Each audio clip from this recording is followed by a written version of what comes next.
Assalamualaikum warahmatullahi wabarakatuh. Halo semuanya, nama saya Wanadia Lamwali dengan NIM 2022-73013 dari kelas B akan menjelaskan metode dalam mengevaluasi kelayakan investasi. Di sini ada 5 metode yaitu Net Present Value, Annual Equivalent, Internal Rate of Return, Benefit Cost Ratio, dan Payback Period. Nah, kita masuk pada metode yang pertama yaitu metode NPV. NPV adalah metode menghitung nilai bersih atau neto pada waktu sekarang atau present. Asumsi present yaitu menjelaskan waktu awal perhitungan bertepatan dengan saat evaluasi dilakukan atau saat periode tahun ke nol dalam tahun investasi. Metode NPV pada dasarnya adalah memindahkan cash flow yang menyebar sepanjang umur investasi ke waktu awal. Atau kategori kata lain dari ini adalah mengkonversikan eh, nilai dari pendapatan dan pengeluaran ke tahun ke nol. Ada kriterianya yaitu jika NPV lebih dari nol, maka dikatakan layak, investasi ini dikatakan layak. Tapi jika kurang dari nol, investasi dikatakan tidak layak. Nah, ada contoh soalnya di sini, ada contoh soal cerita. Nah, di sini ada investasinya itu 1,5 M, kemudian ada biaya operasionalnya itu 12 juta atau nilai AC per rupiah, 12 juta rupiah per tahun. Kemudian ada nilai eh, benefit atau AB 150 juta rupiah per tahun. Kemudian ada nilai sisa atau menjual mesinnya kembali dengan biaya 800 juta rupiah 800 juta rupiah. Nah, pada tahun ke-7 akan ada perawatan berat, yaitu biaya overhaul. Biaya overhaul ini adalah pengeluaran tak terduga. Itu dengan biaya 20 juta rupiah. Itu Nah, di sini ditanya tentukan nilai kelayakan ekonomis jika suku bunga itu 12% dengan metode NPV. Nah, ada di sini gambar grafik cash flow-nya. Nilai AB ini ada nilai A, AC ini nilai A, em, I adalah nilai P, ini adalah nilai suku bunga, overhaul pada tahun ke-7, ada nilai F, dan S atau nilai sisa 800 juta adalah nilai F. Nah, ingat bahwa NPV adalah pendapatan dikurangi dengan nilai pengeluaran. Nah, di sini kita konversikan ke nilai P. AB kita konversikan ke nilai P, AC kita konversikan ke nilai P, overhaul ke nilai P, dan nilai sisa ke nilai P. Nah, didapat rumusnya minus I ditambah AB dikali P per A, I, N, dikurangi AC dikali P per A, I, N, dikurangi overhaul dikali P per F, I, N, ditambah S dikali P per F, I, N.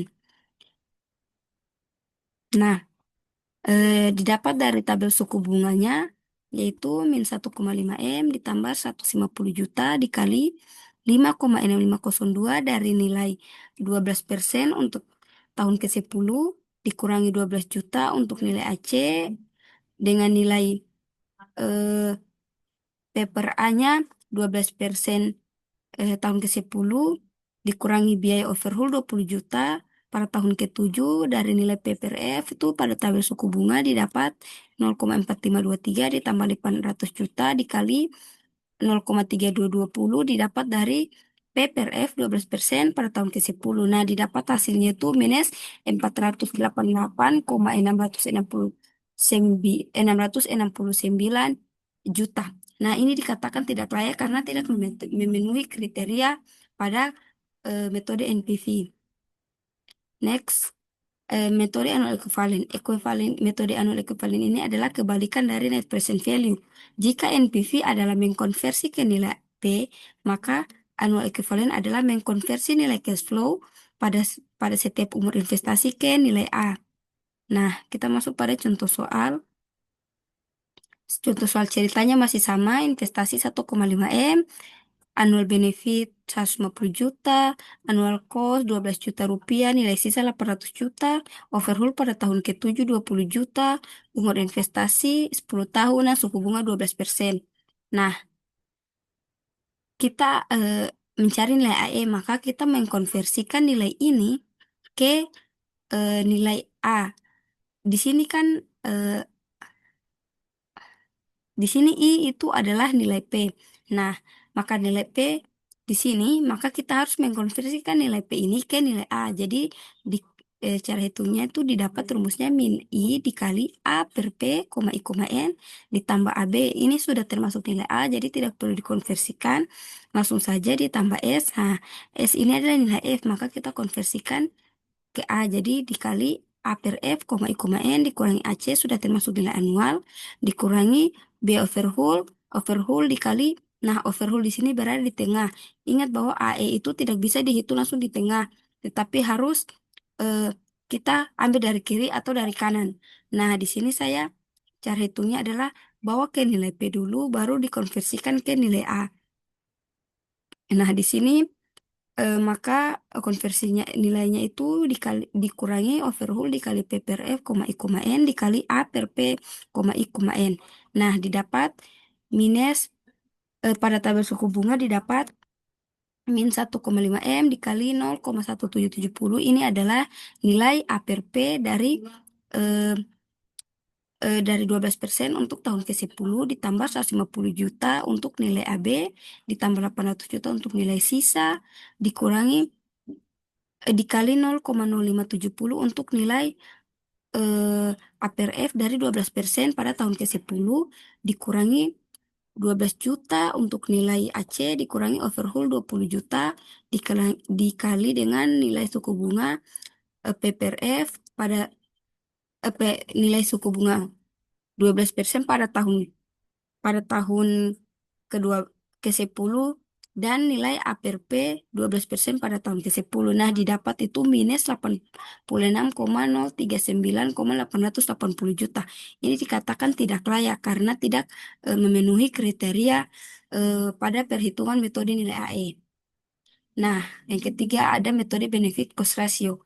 Benefit cost ratio adalah salah satu metode yang sering digunakan dalam tahap evaluasi awal perencanaan investasi atau sebagai analisis tambahan dalam rangka memvalidasi hasil evaluasi yang telah dilakukan dengan metode lainnya. Nah, di sini ada rumus umum BCR yaitu benefit dibagi cost atau sigma benefit dibagi dengan sigma cost. Nah, di sini juga ada jika analisis terhadap nilai present, nilai BCR itu sama dengan PWB dibagi PWC. Nah, ada juga analisis terhadap nilai anual, yaitu eh, EUAB dibagi EUAC. Nah, kriteria keputusannya, BCR lebih dari satu itu dikatakan layak, BCR kurang dari satu investasi tidak layak. Kita masuk pada contoh soal. Nah, di sini ada contoh soalnya. Dalam rangka pengembangan usaha PT Maju Bersama,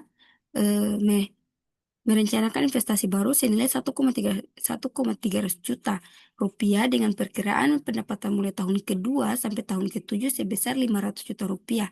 Setelah itu menurun gradien sebesar 15 juta rupiah per tahun. Sedangkan biaya operasional dikeluarkan mulai tahun ke-1 sebesar 50 juta rupiah dan selanjutnya naik gradien 20 juta rupiah. Umur investasi diprediksi 12 tahun dengan nilai sisa 700 juta rupiah. Di samping itu, ada pendapatan lamsam pada tahun ke-6 sebesar 13 juta rupiah dan biaya overhaul pada tahun ke-7 sebesar 150 juta rupiah. Evaluasilah kelayakan rencana tersebut dengan metode benefit cost ratio jika suku bunga adalah 10% per tahun. Nah, kita masuk pada penyelesaiannya. Di sini ada grafik cash flow-nya bisa dilihat. Ini adalah nilai investasi. Ini adalah biaya operasional pada tahun operasional yang dikeluarkan mulai tahun pertama itu 50 juta. Kemudian ada kenaikan gradien Pak 20 juta. Ada menurunnya gradien juga 15 juta rupiah per tahun, ada lapisan pada tahun ke-6 300 juta, overhaul pada tahun ke-7 150 juta, dan nilai sisa 700 juta. Nah, di sini ada perhitungannya BCR sama dengan PWB dibagi PWC. PWB, nah cara kita hitung cash flow yang ada di sini. Nah, didapat jadi PWB sama dengan AB dikali P per A, I, N dikali P per F, I, N dikurangi gradien 1 dikali P per G, I, N dikali P per F, I, N ditambah lamsam dikali P per F, 10, N atau I, N ditambah S dikali P per F, I, N. Nah, didapat dari perhitungannya itu 500 juta dikali 6,4951 dari nilai PPRA 10%, dari tahun ke-11, kemudian ada dikali 0,9091 pada PPRF 10%, 1, pada tahun ke pertama dikurangi 20, dikali 9,8 9,6842 itu dari nilai P per G 10% untuk 6 tahun dikali 0,5645 itu nilai 10% untuk tahun ke-6 ditambah 300 juta dikali 0,5645 itu nilai dari PPRF dikali PPRF, 10%, 6 pada tahun ke-6 ditambah 700 juta dikali 0,3186 itu pada nilai PPRF 10% pada tahun ke-12. Nah, didapat hasilnya itu PBB sama dengan 2 2450,64 juta rupiah. Next, masuk pada contoh soal metode internal rate of return atau IRR. Internal rate of return adalah yang dicari adalah suku bunganya di saat NPV sama dengan 0. Jadi pada metode ini diinformasikan berkaitan dengan tingkat kemampuan cash flow dalam mengembalikan investasi yang dijelaskan dalam bentuk F0 atau periode waktu. Kemampuan inilah yang disebut dengan eh, internal rate of return atau KRR, sedangkan kewajiban disebut dengan em, dengan minimum attractive rate of return atau MARR. Eh, Logikanya dari IRR ini adalah menjelaskan seberapa mampunya cash flow dalam mengembalikan modalnya dan seberapa besar pula kemampuan yang harus dipenuhi. Nah, di sini eh, proses menemukan NPV itu ada dua. Yang pertama, hitung NPV untuk suku bunga dengan interval tertentu sampai ditemukan NPV sama dengan 0, yaitu NPV plus dan NPV minus. Yang kedua, lakukan interpolasi pada NPV plus dan NPV minus sehingga didapatkan I bintang pada NPV sama dengan 0. Nah, kriteria keputusannya investasi layak jika IRR lebih besar dari MARR. Nah, kita masuk pada contoh soal. Nah, dalam rangka pengembangan usaha PT Maju Bersama direncanakan investasi baru senilai 1,2 juta rupiah dengan perkiraan pendapatan mulai tahun kedua sampai tahun ke-7 sebesar 400 juta rupiah. Setelah itu menurun gradien sebesar 15 juta rupiah per tahun.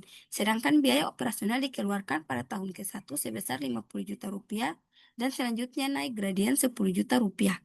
Umur investasi diprediksi 12 tahun dengan nilai sisa 500 juta rupiah. Nah, di samping itu ada pendapatan lamsam pada tahun ke-6 300 juta rupiah dan ada biaya overhaul pada tahun ke-7 yaitu 100 juta rupiah. Nah, di sini pertanyaannya evaluasi rencana ini dengan metode IRR jika MIRR sama dengan 15% per tahun. Nah, ini adalah contoh cash flow-nya untuk pada soal cerita ini. Kita masuk pada perhitungan IRR.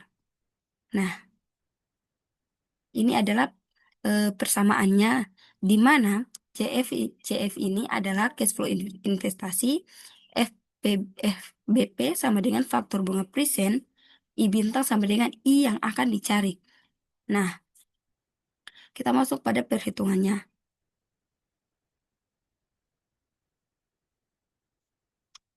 Eh, Jika I sama dengan 15%.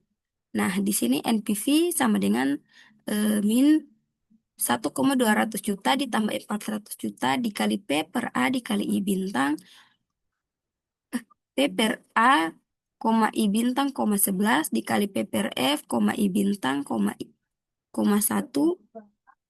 dikurangi 15 dikali P per G, I bintang, 6 dikali P per F, I bintang, 6 ditambah 300 dikali P per F, I bintang, 6 ditambah 500 dikali P per F, I bintang, 12 dikurangi 50 dikali P per A, I bintang, 12 dikurangi 10 P per F, I bintang, 12 dikurangi 100 dikali P per F, I bintang, 7.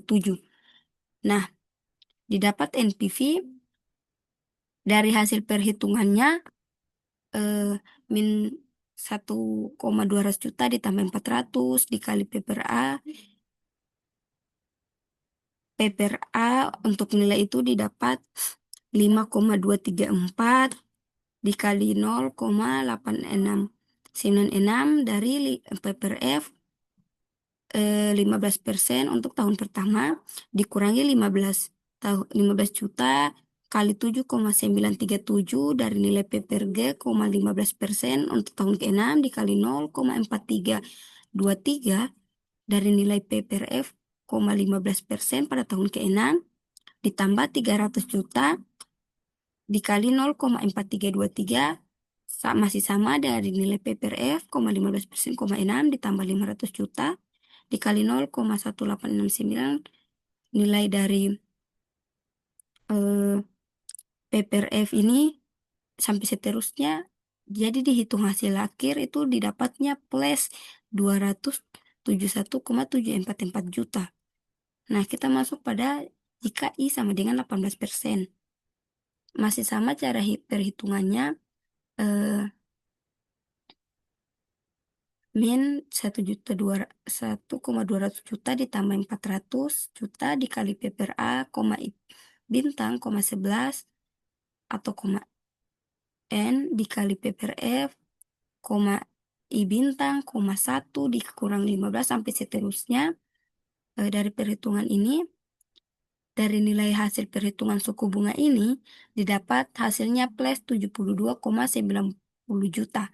Nah, jika kita juga cari jika I sama dengan 20%. Masih perhitungannya masih sama. Nah, pada hasil akhir dari perhitungan jika I sama dengan 20% adalah min 38,774 juta. Ternyata NPV sama dengan 0 itu berada antara I sama dengan 18% dengan I sama dengan 20%. Selanjutnya dengan metode interpolasi akan diperoleh IRR. Ya, nah di sini IRR itu sama dengan INPV ditambah NPV ditambah NPV plus ditambah NPV minus dikali INPV plus INPV minus ditambah INPV plus. Nah, dari hasil perhitungannya 18 INPV 18% ditambah 72,90 ditambah 38,744 dikali 20% dikurangi 18%, IRR yang didapat sama dengan 19,306%. Karena IRR 19,306 lebih besar dari MIRR, kurang dari MIRR 15%, maka rencana investasi tersebut direkomendasikan atau dikatakan layak secara ekonomis untuk dilaksanakan. Nah, kita masuk pada materi berikutnya, yaitu materi terakhir, yaitu metode payback period.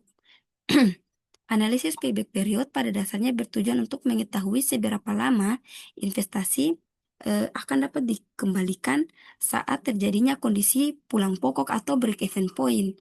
Nah, lamanya periode pengembalian ataukah saat kondisi BEP adalah dikatakan persamaannya seperti yang tercantum di sini, di mana K sama dengan periode pengembalian, CFT sama dengan cash flow periodik T. Jika komponen cash flow benefit dan cost-nya bersifat anual, maka formulanya menjadi atau persamaannya menjadi K PBP sama dengan investasi dibagi annual benefit dikali periode waktu. Kriteria keputusan pada payback period untuk mengetahui apakah rencana suatu investasi tersebut layak atau ekonomis, eh, eh, tidak diperlukan suatu ukuran atau kriteria tertentu. Nah, dalam metode payback period ini, rencana investasi dikatakan layak jika K kurang dari N. K itu adalah jumlah periode pengembalian dan N adalah umur investasi. Nah, ini adalah contoh soalnya. PT Maju Bersama akan menginvestasikan biaya sebesar 200 juta rupiah. Akan diikuti oleh biaya operasional 10 juta rupiah per tahun dan benefit 40 juta rupiah per tahun. Umur investasi perusahaan ini adalah 9 tahun kemudian. Setelah itu aset akan laku terjual 80 juta rupiah. Di mana hitunglah payback period. Nah, penyelesaiannya ini adalah contoh grafik cash flow-nya. di mana perhitungannya dengan menggunakan persamaan yang tadi, KPBP sama dengan investasi dibagi annual benefit dikali tahun, sama dengan investasinya 200 juta dibagi 40 juta dikurangi 10 juta dikali 9 tahun. Maaf, di sini ralat, seharusnya AB-nya ini adalah 40 juta, bukan 200 juta. Jadi terus selanjutnya sama dengan 200 juta dibagi 30 juta hasil pengurangan ini dari annual benefit dikali 9 sama dengan 60. Nah, kita ubah ke perhitungan bulan. Jadi hitungannya itu menjadi 12 bulan atau setara dengan 1 tahun. Terus K didapat sama dengan 5 tahun. Karena K sama dengan 5 tahun atau kurang dari N sama dengan 9, maka periode pengembalian investasi memenuhi syarat atau layak. Nah, itu saja penjelasan saya tentang evaluasi investasi. Mohon maaf bila ada penjelasan yang salah atau keliru. Saya mohon maaf. Dengan itu saya menutup materi saya dengan mengucapkan wassalamualaikum warahmatullahi wabarakatuh. Dadah.